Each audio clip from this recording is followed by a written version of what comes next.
Good morning students.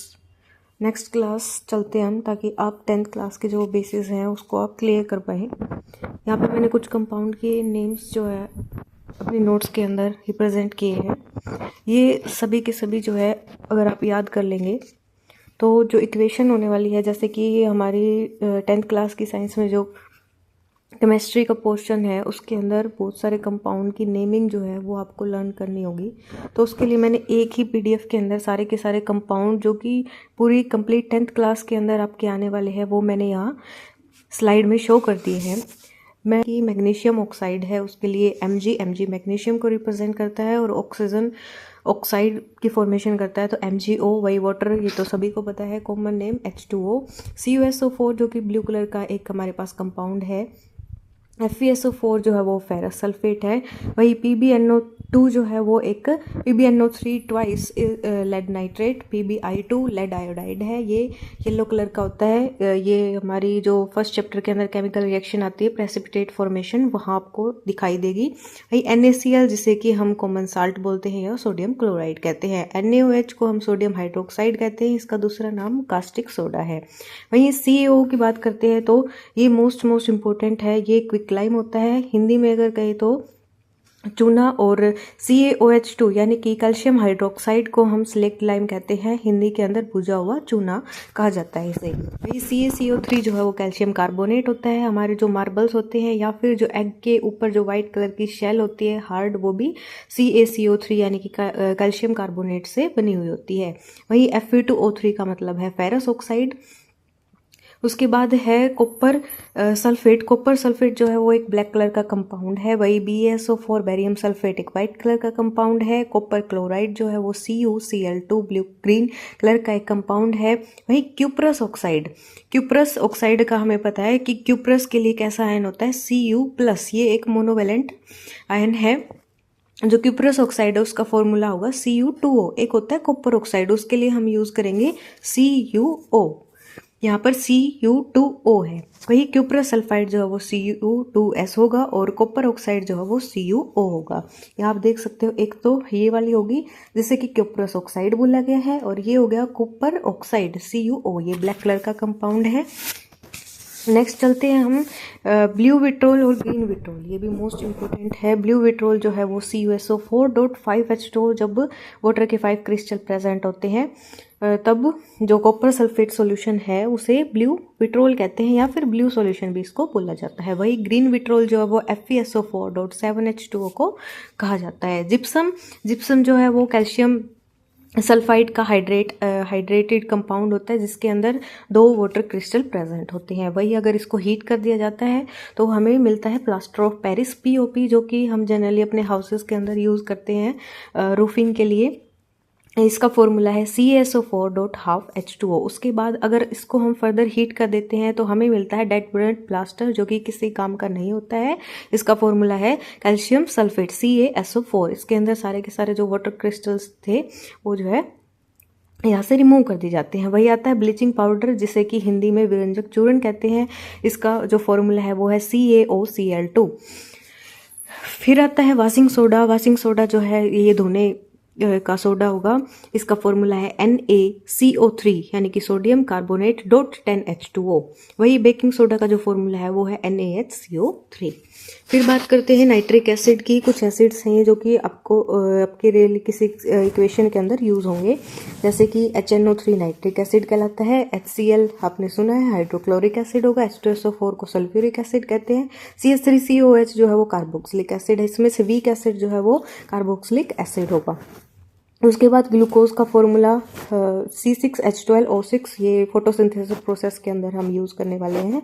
उसके बाद आता है अमोनिया। अमोनिया है NH3। अमोनियम आयन अगर आपको याद हो उसके लिए हमने लिखा था NH4+, ये एक मोनोवेलेंट। उसके बाद अगर हम बात करते हैं तो आता है हमारा मीथेन। मीथेन के अंदर अगर हम देखते हैं तो CH4 आता है, इसे हम नेचुरल गैस कहते हैं। वहीं फॉर्मिक एसिड और एसिटिक एसिड, इनके फॉर्मूले याद करने हैं। वहीं अगर हम 5 से 8% अगर एसिटिक एसिड के अंदर वाटर अगर मिक्स कर देते हैं तो हमारे पास ये जो बनकर आता है ये होता है विनेगर। विनेगर जो कि हम वेजिटेबल के अंदर या कोई और मटेरियल हमें बनाना होता है किचन के अंदर, तो वहाँ हम यूज़ करते हैं इसको।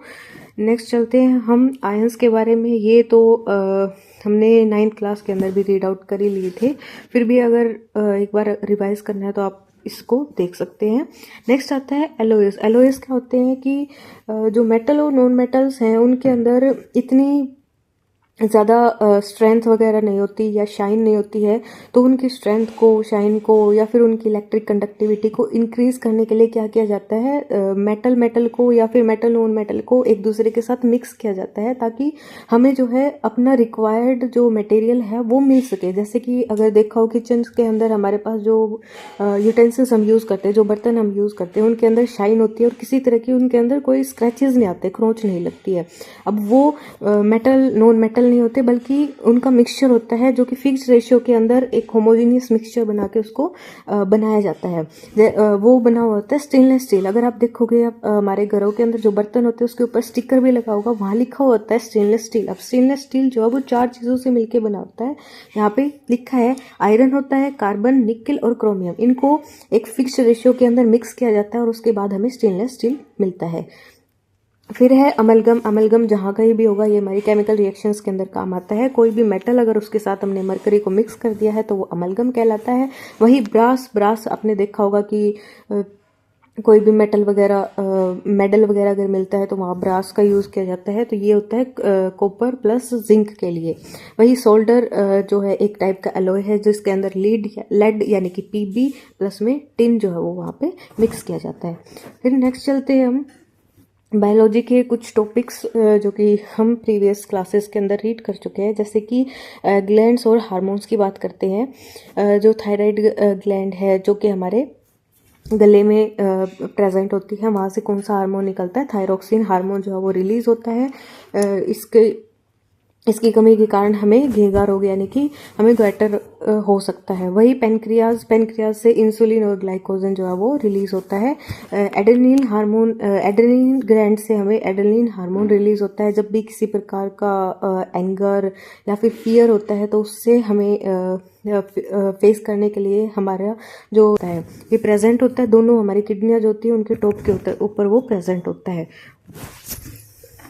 के बाद आता है टेस्टिस। ये मेल के अंदर प्रेजेंट होती है। इसके अंदर से जो हार्मोन रिलीज होते हैं टेस्ट्रोजन और एस्ट्रोजन होता है। मैक्सिमम अमाउंट के अंदर जो है वो टेस्टोस्टेरोन प्रेजेंट होता है और एस्ट्रोजन जो है वो लेस अमाउंट के अंदर प्रेजेंट होता है। ये बहुत से बच्चों का डाउट आता है कि एस्ट्रोजन तो फीमेल हार्मोन का नाम है, लेकिन ऐसा नहीं है। मेल के अंदर भी दोनों तरह के हार्मोन जो है वो रिलीज होते हैं। फिर आता है ओवरीज। ओवरीज हमें पता है फीमेल ग्लैंड है।